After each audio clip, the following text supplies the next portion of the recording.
থানা বিজেপির আড্ডাখানায় পরিণত হয়েছে। খর্দায় অভিযোগ করলেন প্রশান্ত চৌধুরী। খর্দা থানা বিজেপির আড্ডাখানায় পরিণত হয়েছে। খর্দা থানার ভূমিকা নিয়ে এমনই প্রশ্ন তুললেন টিটাগড় শহর তৃণমূল কংগ্রেসের সভাপতি তথা টিটাগড় পৌরসভার পৌর প্রশাসক প্রশান্ত চৌধুরী। তিনি শনিবার দুপুরে খর্দা থানায় আসেন এবং অভিযোগ করেন খর্দা থানার পুলিশ পুরোপুরি বিজেপির হয়ে কাজ করছে। তৃণমূল কংগ্রেসের ছেলেদের গ্রেপ্তার করা হচ্ছে, কিন্তু বিজেপি যাদের বিরুদ্ধে অভিযোগ রয়েছে তাদেরকে গ্রেপ্তার করা হচ্ছে না। কথা হচ্ছে যে এই টিটাগড় খর্দা থানা হচ্ছে বিজেপির একটা আড্ডাখানা হয়ে গেছে। এখানে সারাদিন বিজেপির ছেলেরা থাকে, আর বিজেপির ভয়ে খর্দা থানা কাঁপে, নাহলে অন্য কোনো হিসাব আছে এদের সাথে। ইলেকশনের দিন আমাদের দুটো ছেলেকে ধরে নিয়ে এসে রাখা হলো, অথচ বিজেপির কোনো ছেলেকে আটকানো হলো না। আর রেখেছে আসামিগুলোকে দেখুন, করোনার সময় মুখে মাস্ক নেই, কিছু নেই, এক গাদা লোক একটা ঘরের মধ্যে ঢুকিয়ে রেখে দিয়েছে। এর দায় কে নেবে? দাঁড়ায় থানার পুলিশ অফিসারদের নিতে হবে, আর যারা কাজ করে তাদের নিতে হবে। অভিযোগ করছি, পরিস্থিতি দেখে আমরাও কমপ্লেন করছি। ওদের একটা ছেলে ধরা পড়ে না, এদের দীঘা গিয়ে খুঁজছে, এখানে গিয়ে খুঁজছে, সেখানে গিয়ে খুঁজছে, আর ওরা থানায় এসে মাতব্বরি করে যাচ্ছে রোজ থানায়। আমাদের লোকেরা থানায় ভয়ে আসতে পারে না, বিজেপি ছেলেদের ভয়ে। এটা একটা বিজেপির পার্টি অফিস হয়ে গেছে। খর্দা থানা বিজেপির একটা পার্টি অফিস হয়ে গেছে, যেখানে বিজেপির ছেলেরা এখানে যা খুশি তাই করে যায়। কোনো আশ্বাস কী দেবে? এরা আশ্বাস কী দেবে? এর উত্তর এটা দিতে পারবে? আপনারা আসুন, দেখুন, সাংবাদিক তো দেখবেন, বিকাল হবে বা সকাল হবে, এখানে সব বিজেপির ছেলেগুলো এই ধারে আশেপাশে সব বসে থাকে। পরবর্তী আমার তো তিনটে মানে বিধানসভা এলাকা নিয়ে তো খর্দা থানা, একা তো আমি কোনো সিদ্ধান্ত নিতে পারবো না। আমি খর্দা পানিহারের সঙ্গে কথা বলি, আমরা পরবর্তী সিদ্ধান্ত নিশ্চয়ই নেব। এটা আমরা কোনো অবস্থায় সহজে চাও না। তুমি ধরো, কিন্তু সবাইকে ধরো, তুমি একতরফা ধরো। আমাদের প্রায় 10-12 জন ছেলে অ্যারেস্ট হয়েছে, অথচ ওদের বুক খুলে ঘুরে বেড়াচ্ছে সব। আমি কমপ্লেন করে গেছি। অপরদিকে ব্যারাকপুর বিধানসভার বিজেপি প্রার্থী ডাক্তার চন্দ্রমণি শুক্লা জানান, ভিত্তিহীন অভিযোগ করেছে প্রশান্ত চৌধুরী। এতদিন পশ্চিমবাংলায় প্রশাসন এখনো মুখ্যমন্ত্রী চলছে, আর পুলিশ মন্ত্রী হচ্ছেন আমাদের মুখ্যমন্ত্রী, এখনো অ্যাট প্রেজেন্ট অবধি আছেন। কী করে থানা বিজেপির আড্ডাখানার মধ্যে পরিণত হতে পারে? তারা তো তাদেরই অর্ডার ক্যারি করছে। যেটা আমাদের খর্দা যেটা বম্বিং কেসে আছে, এটা প্রকাশ্যে করা হয়েছে, প্রত্যেক মানুষ চিনে, সবাই নাম জানে কে করেছে কে করেনি। যদি ওনাদের এইটা ক্ষমতা থাকে, তাহলে মিনালগড়ে খর্দা পূর্ণবাজারে গিয়ে এক একটা লোককে জিজ্ঞেস করুন, সবাই নাম বলে দেবে এর মধ্যে কে কে বম্বিং করেছিল। আর যাদেরকে ধরা হয়েছে তারা ওই সেম লোককেই ধরা হয়েছে। এবার থানা নিজের কাজ নিজের মতন করছে। আমি তো বলেছি প্রশাসনকে কি নিরপেক্ষভাবে আপনার কাজ করুন, যে দোষ করবে তাকেই ধরুন, আর নিরপেক্ষভাবে কাজ করুন, কারো দলদাস হতে হবে না। আমরা তো এইটাই প্রথম থেকে বলে আসছি কি পুলিশ যেন কারো দলদাস না হয়। পুলিশ পুলিশের মতন কাজ করবে, প্রশাসন প্রশাসনের মতন কাজ করবে। বিজেপি যারা দোষ করেছে তাদেরই নাম দেওয়া হয়েছে। বিজেপি যাদের নাম দিয়েছে তাদের সম্বন্ধে এলাকায় গিয়ে তদন্ত করুন। যদি একটাও নাম বাতিল হয় তাহলে আমরা সব নাম তুলে নেব। ওনারা তো ফলস করেছেন, বিজেপির ছেলেগুলো তো করেনি কিছু, বিজেপির ছেলেগুলো কিছু করেনি। আমরা কোনো রিটেলিয়েট করেনি, আমরা শুধু মার খাচ্ছি। প্রথম থেকে একই কথা হচ্ছে, আমরা শুধু মার খাচ্ছি। আমরা কিন্তু কাউকে মারছি না, সব জায়গায় আমরাই ভয়ে ভয়ে থাকছি। এরা কখন আমাদেরকে মারবে। এখনও তো দেখতেন পোস্ট পোল ভায়োলেন্স হচ্ছে, নয়াটিতে কী হচ্ছে, বা পানিহাটিতে কী হচ্ছে, সব জায়গায় চলছে, ভাটপাড়ায় কী হচ্ছে। এরা তো সব বাড়িতে ঢুকে ঢুকে লোককে মারছে। আমরা তো সেরকম কিছু করছি না। আমরা তো আগেও বলেছিলাম প্রশাসনকে আপনারা নিরপেক্ষভাবে থাকুন, আপনারা সন্ত্রাসহীন ভোট পোল করান। তারা সেরকম করেছে, হয়তো কিছু কিছু বিক্ষিপ্ত ঘটনা এরাই ঘটিয়ে দিয়েছে। যদি এরা না ঘটাতো তাহলে আজকে ব্যারাকপুর একটা নজির হয়ে দাঁড়াতো। ব্যারাকপুর বিধানসভায় এখানে কোনো ঘটনা হয়নি ইলেকশনের মধ্যে। এরা যদি না করতো তাহলে কিছুই হতো না। এছাড়াও এই পুরো অভিযোগ নিয়ে খর্দার বিধানসভা বিজেপি মনোনীত প্রার্থী শিলভদ্র দত্ত জানান, জানি না প্রশান্তবাবু কোথা দিয়ে কিভাবে বলেছেন তিনি দায়িত্ববান লোক। আমি তো খর্দা থানায় ঢুকিনি কোনোদিন। আমার বিজেপির কোনো নেতা ওখানে আড্ডা মারে বলে তো আমি শুনিও নি, সেরকম কেউ তো মানে বলে জানি না। আমি তো প্রশান্ত বাবুদেরই দলের লোকেদের জানতাম যে থানায় বসে আড্ডা মারেন, থানাকে নির্দেশ দেন। এখন হঠাৎ করে আসল কথা মুশকিল হচ্ছে, হেরেই যাবে এটা কনফার্ম হয়ে গেছে। তো তাই তৃণমূলের প্রধান ব্যক্তি থেকে শুরু করে সবারই বোধহয় মাথায় গন্ডগোল দেখা দিয়েছে। কি বলছেন নিজেরাও জানেন। আমাদের সঙ্গে কোনো থানার সাথে আমাদের এরকম নেই, আমরা জানিও না কারা কারা অ্যারেস্ট হচ্ছে, এবার জানিও না। জি বাপির সাথে Archita Shah report, Bengal TV. Vote শেষ হয়েছে অনেক দিন হলো, কিন্তু তারপরেও বারে বারে উত্তপ্ত হয়ে উঠেছে নৈহাটি বিধানসভা। নৈহাটি বিধানসভার বিজেপি মনোনীত প্রার্থী ফাল্গুনী পাত্র, তার বিপক্ষে তৃণমূলের প্রার্থী পার্থ ভৌমিক। কার্যত এই দুই দলের লড়াইয়ে রণক্ষেত্র হয়ে উঠেছে নৈহাটি বিধানসভা। শুক্রবার রাতে নৈহাটির 23 নম্বর ওয়ার্ডের অভিযাত্রী ক্লাবের সামনে হঠাৎই বোমাবাজির অভিযোগ ওঠে তৃণমূল আশ্রিত দুষ্কৃতীদের ওপর। পরপর প্রায় 20টি বোমা ছোড়া হয় ওই এলাকায়।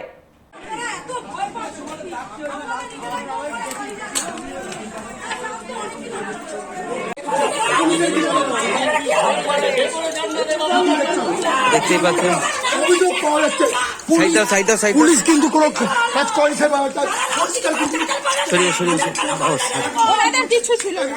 না না, আমরা তো অল্প ছবি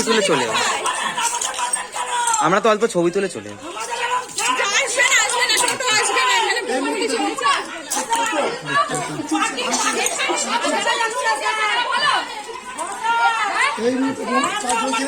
দেখতেই পাচ্ছেন।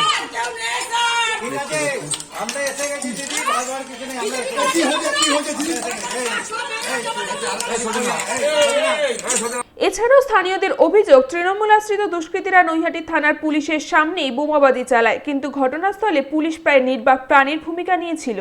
আর তারপরেই শনিবার সকালে নৈহাটি থানার সামনে নৈহাটি থানা ঘেরাও করে বিজেপি কর্মী সমর্থকরা গতকাল রাতের বোমাবাজির ঘটনার ক্ষোভ উগরে দেয়।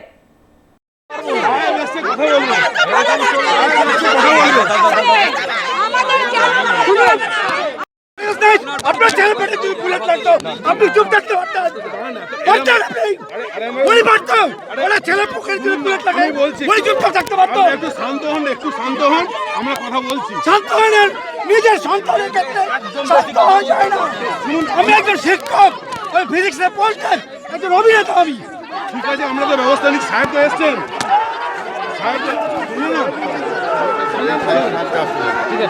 বিক্ষোভ চলাকালীন কোনো অপ্রীতিকর ঘটনা এড়াতেই নৈহাটি থানার পক্ষ থেকে বিশাল পুলিশ বাহিনী মোতায়েন করা হয়। নৈহাটি থানার সামনে মোতায়েন করা হয় র্যাব। এমনকি বিক্ষোভ চলাকালীন নৈহাটি থানার আইসি ওই জায়গায় উপস্থিত হলে তাকে লক্ষ্য করেও বিক্ষোভ দেখান বিজেপি কর্মী সমর্থকরা।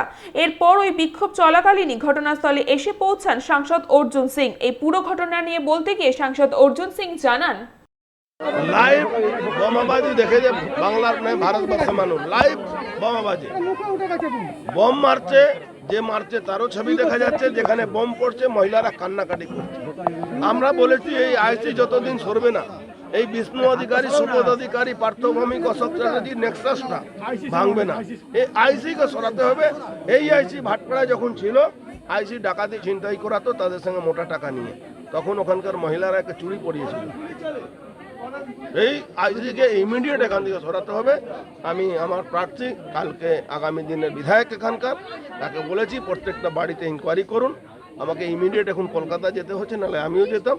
আর কাল হোক পরশু হোক পারমিশন নিয়ে একটা এই আইসি অপসারণের জন্য, এখান থেকে সরাবার জন্য ইমিডিয়েট একটা বড় মিছিল আন্দোলন আমাদের সঙ্গে।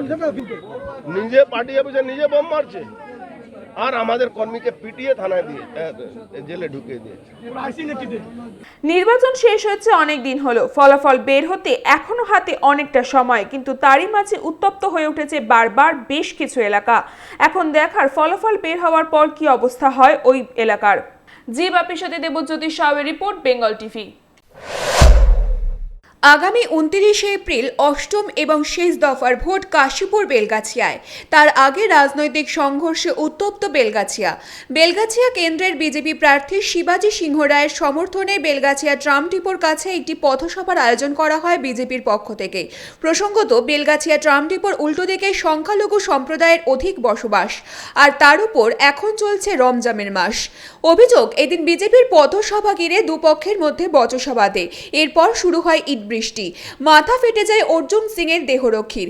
বেশ কয়েকজন বিজেপি কর্মীও আহত হয় তাতেই। প্রায় 45 মিনিট ধরে চলে এই ঝামেলা। সভা ভণ্ডুল করতে তৃণমূল আশ্রিত দুষ্কৃতীরা এই হামলা চালিয়েছিল বলে অভিযোগ করেছে বিজেপি। আহত হন বিজেপির প্রার্থী তথা উত্তর কলকাতার ভারতীয় জনতা পার্টির সভাপতি শিবাজী সিংহ রায়। অভিযোগ, ব্যারাকপুরের সাংসদ অর্জুন সিং এর গাড়ি লক্ষ্য করেও হামলা চালানো হয়। পাল্টা তার নিরাপত্তা রক্ষীরা শূন্যে গুলি চালান। প্রায় 6 রাউন্ড গুলি চালানো হয় তাতে, যাতে ছত্রভঙ্গ হয় হামলাকারীরা। তারপরে স্থান ত্যাগ করতে পারেন অর্জুন সিং। এরপরেই ব্যারাকপুরের বিজেপি সাংসদ অর্জুন সিং এর গাড়ি ভাঙচুরের ঘটনায় ব্যারাকপুর শিল্পাঞ্চলের বিভিন্ন জায়গায় বিজেপি কর্মী সমর্থকেরা পথ অবরোধ করে এবং টিটাগড় থানার সামনে বিটি রোডে টায়ার জ্বালিয়ে অবরোধ করা হয় রাস্তাটি। এরপর অবরোধ করা হয় ব্যারাকপুর লালকুটির সামনের রাস্তা। পাশাপাশি এই ঘটনায় জড়িত দুষ্কৃতীদের যদি পুলিশ গ্রেফতার না করে আগামী দিনে বৃহত্তর আন্দোলনের হুমকি দেন বিজেপি নেতা এবং কর্মীরা। জি বাপির সাথে কৃষ্ণা পায়েলদের রিপোর্ট, বেঙ্গল টিভি। গত 22 এপ্রিল বিধানসভা নির্বাচনের দিন ব্যারাকপুর বিধানসভা অঞ্চলে খড়দা থানার অন্তর্গত মিলনগড়ে লাগাতার বোমাবাজির অভিযোগ উঠেছিল তৃণমূল আশ্রিত দুষ্কৃতীদের বিরুদ্ধে। এই সমস্ত ঘটনার বিবরণী দিয়ে নির্দিষ্ট নাম দিয়ে খড়দা থানায় নির্বাচনের দিনই অভিযোগ জানান ব্যারাকপুরের বিজেপি প্রার্থী চন্দ্রমণি শুক্লা। আর সেই অভিযোগের ভিত্তিতে গোপন সূত্রে খবর পেয়ে নিউ দীঘা থেকে খড়দা থানার পুলিশ অভিযুক্ত 7 জনকে গ্রেফতার করে। এরপর শনিবার তাদের পাঠানো হয় ব্যারাকপুর মহকুমার আদালতে। অভিযুক্তদের 14 দিনের পুলিশি হেফাজতের নির্দেশ দিয়েছেন বিচারপতি।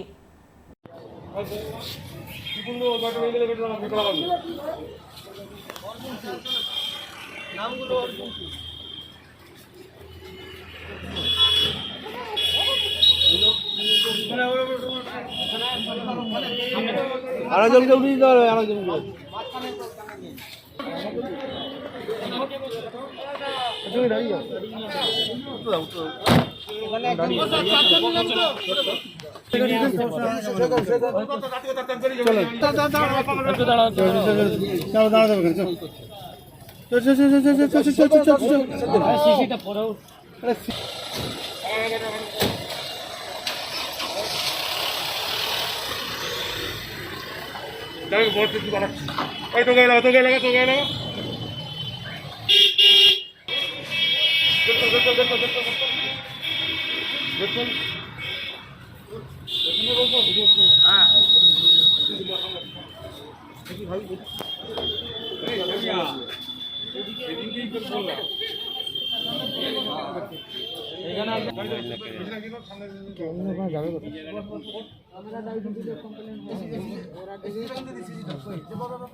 জি বাপির সাথে কৃষ্ণা পায়েলের রিপোর্ট, বেঙ্গল টিভি।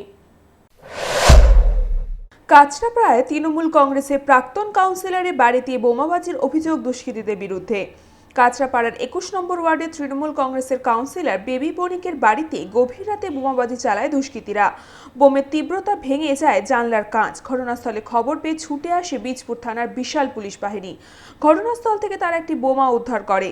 ভোট পরবর্তী হিংসার ঘটনায় আতঙ্কিত এলাকার প্রত্যেকটা মানুষ। রাত 11টার সময় খাওয়া দাওয়া করে ঘুমিয়েছি।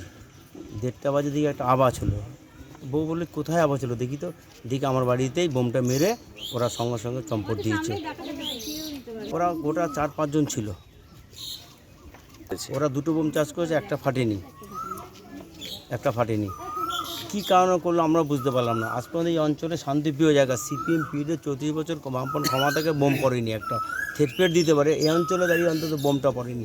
কেন বোমটা পড়লো, কারা চালিয়েছে? সেমে যা ঘটনা ঘটে গেছে, তারপর তো আমরা কাউকে কিছু বলিনি। কারা চালাতে পারে? তৃণমূল তো নিশ্চয়ই চালায়নি, সিপিএম তো নিশ্চয়ই চালায়নি। কারা চালাতে আপনি বুঝতেই পারছেন কারা চালাতে পারে। জি বাপির সাথে দেবজ্যোতি সাহার রিপোর্ট, বেঙ্গল টিভি। সম্পত্তিগত বিবাদের জেরে এক ব্যবসায়ীর বাড়িতে ভাঙচুর এবং লুটপাটের অভিযোগ উঠল দুষ্কৃতীদের বিরুদ্ধে। শনিবার দিনে দুপুরে প্রকাশ্য দিবালোকে এক মোবাইল ব্যবসায়ীর বাড়িতে ভাঙচুর এবং লুটপাট চালায় একদল দুষ্কৃতী। ঘটনাটি ঘটেছে ভাটপাড়া থানার 14 নম্বর ওয়ার্ডের অন্তর্গত সুগিয়াপাড়া এলাকায়। ওই ব্যবসায়ীর নাম জ্যোতি চৌধুরী। অভিযোগ, সম্পত্তিগত বিবাদের জেরে প্রতিবেশীর সাথে দীর্ঘদিনের বচসা চলছিল জ্যোতি চৌধুরীর। মূলত তার জেরেই শনিবার সকালে তার বাড়িতে অতর্কিতে হামলা চালানো হয়। এই ঘটনায় আহত হয় ওই বাড়িতে থাকা কিছু ব্যবসায়ীরা। পাশাপাশি দুষ্কৃতীরা ভেঙে গুড়িয়ে দেয় বাড়ির জানলা এবং আসবাবপত্র, এমনকি ভেঙে ফেলা হয় একটি স্কুটিও। ঘটনায় ব্যাপক আতঙ্কিত হয়ে পড়েছে ওই বাড়ির বাসিন্দারা। ইতিমধ্যেই ঘটনা তদন্ত শুরু করেছে ভাটপাড়া থানার পুলিশ। দেখছি যে সবাই ইট মারছে, কেউ লাঠি দিয়ে মারছে। আমার নাম সরস্বতী পাসওয়ার্ড। জি বাপি রিপোর্ট, বেঙ্গল টিভি। প্রাতঃভ্রমণের সাথে এক নিবিড় সম্পর্ক রয়েছে বিজেপির রাজ্য সভাপতি দিলীপ ঘোষের। প্রায় প্রত্যহ ভ্রমণের মাঠে রাজনৈতিক ঝড় তোলেন দিলীপ ঘোষ। তবে শনিবার প্রাতঃভ্রমণের স্থান পরিবর্তন করে কলেজ স্কোয়ারে প্রাতঃভ্রমণে যান তিনি। এই দিন প্রাতঃভ্রমণে এসে সাংবাদিকদের মুখোমুখি হয়ে বিজেপির রাজ্য সভাপতি দিলীপ ঘোষ রাজ্য সরকারের বিভিন্ন দুর্নীতি নিয়ে মন্তব্য করেন। পাশাপাশি তিনি বলেন, কলকাতা ভদ্র মানুষের জায়গা, বোম মারলে কেউ বেরোয় না, তারপরেও মানুষকে আটকাতে পারেনি। অপরদিকে 18 এবং 19 তারিখে ভোটের দিন প্রার্থীদের ওপরে অ্যাটাক হয়েছে, তা কিন্তু তা সত্ত্বেও সবাই জিতবেই। কোথায় গুলি চলছে? কলকাতায় কে বোম চালাচ্ছে, কে মারামারি? অন্তপক্ষে 18-19 জন আমাদের প্রার্থীর উপরে অ্যাটাক হয়েছে, আর সব কটা জিতবে। কালকে আমি প্রতিদিন ছিলাম মালদায়, সেখানে যে আমাদের প্রার্থীর গুলি লেগেছে ঘাড়ে, তাকে দেখতে গেলাম। আরেকজন কর্মী অসুস্থ। তো একাধিক জঙ্গলমহল থেকে শুরু করছে, আমাদের মারতে শুরু করেছে। তাতে কি আটকেছে নাকি? আমার বিজেপিকে আটকানো যায়নি, পাবলিককে আটকানো যায়নি। মৌসুমী দেওয়ানজির রিপোর্ট, বেঙ্গল টিভি। রাজ্য জুড়ে চলছে করোনার দ্বিতীয় ঢেউ। প্রথম দফায় মারণ কামড়ের পর ইতিমধ্যেই দ্বিতীয় দফার ওয়েভ শুরু করেছে করোনা। আর দ্বিতীয় দফায় কোভিডের ঢেউ আছড়ে পড়তেই নড়েচড়ে বসেছে জেলা এবং প্রশাসন। স্বাস্থ্য দপ্তর সূত্রে খবর, গত 24 ঘন্টায় দক্ষিণ 24 পরগনায় আক্রান্তের সংখ্যা প্রায় 790 জন। করোনা থেকে মুক্ত হয়ে বাড়ি ফিরে গেছে 349 জন। গত 24 ঘন্টায় 7 জনের মৃত্যু হয়েছে এই জেলায়। প্রশাসনের তরফ থেকে বেশ কিছু নির্দেশিকা দেওয়া হয়েছে যে মাস্ক ছাড়া কাউকেই প্রবেশ করতে দেওয়া হবে না কোথাও। ঘন ঘন স্যানিটাইজার ব্যবহার করতে হবে। বাজার ও দোকানের মালিকদের ডোর টু ডোর মার্কেটিং এবং অনলাইন মার্কেটিংয়ের ওপর জোর দিতে বলা হয়েছে। টাকা আদান প্রদানের ক্ষেত্রেও অনলাইন প্রযুক্তি ব্যবহার করার নির্দেশ দেওয়া হয়েছে। প্রতিদিন বিভিন্ন জায়গায় মাইকিং চলছে পুলিশের পক্ষ থেকে। মূলত সাধারণ মানুষকে সচেতন করতে এবং নিজেদের সুরক্ষা নিজেদেরই মেনে চলার জন্য এবার তৎপর হয়েছে পুলিশ এবং প্রশাসন।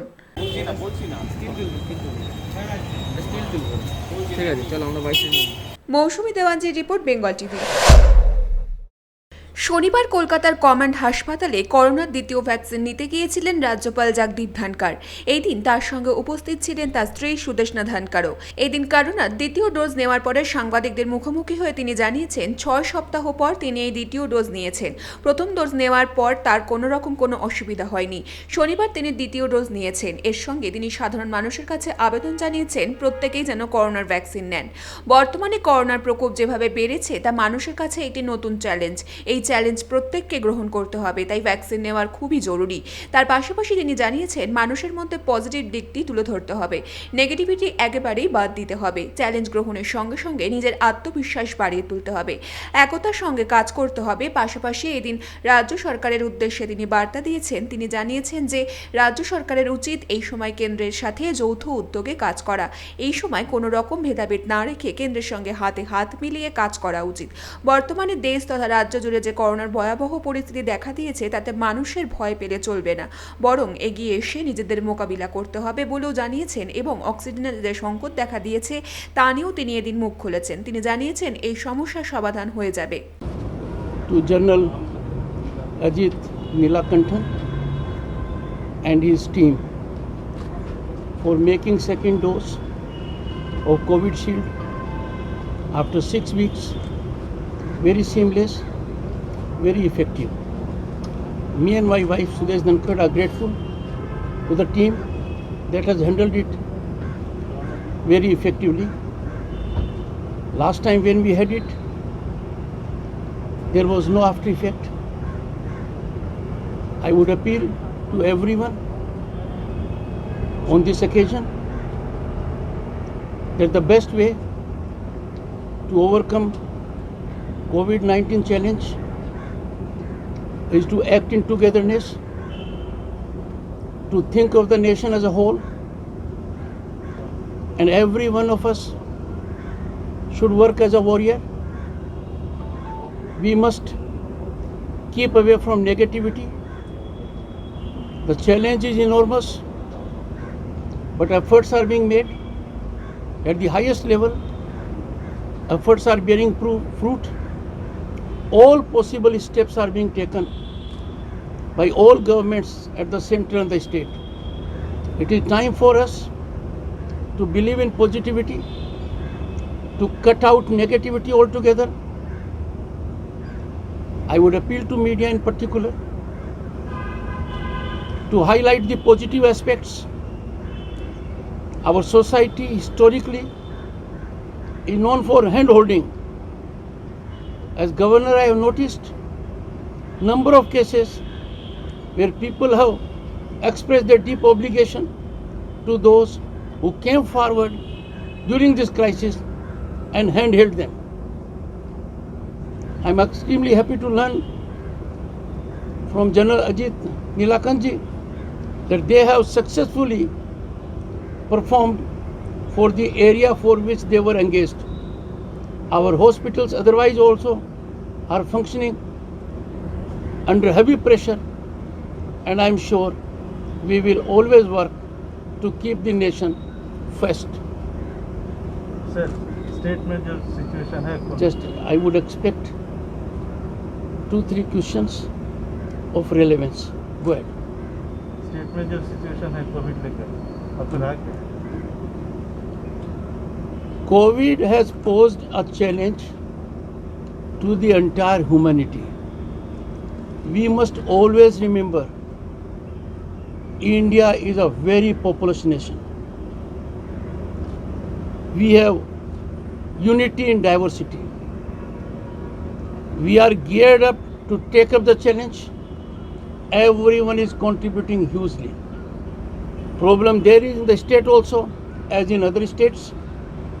And I am sure the government at the state and the center are taking all steps.